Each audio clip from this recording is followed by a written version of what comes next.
Ministry in a Minute is a devotional presentation of the Crossroads School of Ministry. Whatever platform you're on, like, share, subscribe, help us get the word out about the Crossroads School of Ministry. And if you are a ministry leader or church leader or someone called to vocational ministry and you need training, Crossroads School of Ministry can help. Check us out online at crossroadsom.org, the Crossroads School of Ministry. Hey everybody, Dr. Greco here. Welcome to Ministry in a Minute. We are beginning our journey through Jonah chapter 4. We're going to finish this book this week. And it's been a really amazing journey because this book, I think it hits on so many different aspects of what our faith walk can feel like. Jonah just didn't want to do what God said to do, and then he had this coming to God moment, and then he finally was obedient, and God had showed him this great success. But now Jonah is a little conflicted, and I will be honest, the end of this book can be odd sometimes. We see the end of the book of Jonah, and we say, wait a minute, it doesn't seem, they had this success, but Jonah's still not happy. And I think it's a realistic picture of the fact that just because we have ministry success doesn't mean we're not gonna struggle. And to put it very quickly and very succinctly, the beginning of this fourth chapter starts out with this line. But to Jonah this seemed very wrong, and he became angry.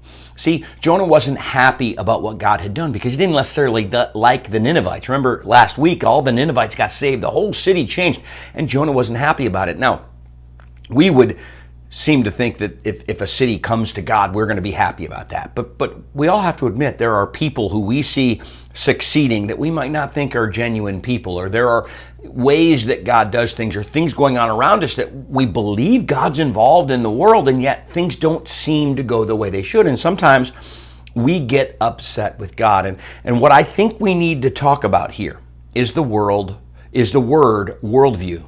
Because our worldview is how we view what goes on around us.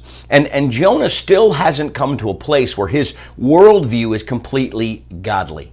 In other words, he doesn't have a fully God-centered worldview. He's anticipating how he feels, but to Jonah this seemed wrong, and he became angry.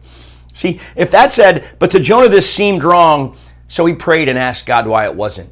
Now, you might not get an answer, but at least you realize God's ways are right. But Jonah's still struggling. His ways seem right to him, and he wants God to line up with that. And the reason I think this book is so beautiful is because even after he has this beautiful, deep moment with God and has this success, we still see that he doesn't have it all figured out. And it's this process and this cycle of coming back to God and struggling. And this book, as we get through this over the next couple of days, we'll see it ends in a very strange spot, because so does our lives. We're never all the way where we need to be with God, but he continues to work in us. And so the key here is Jonah's looking at it through Jonah's eyes. We look at our lives through our eyes.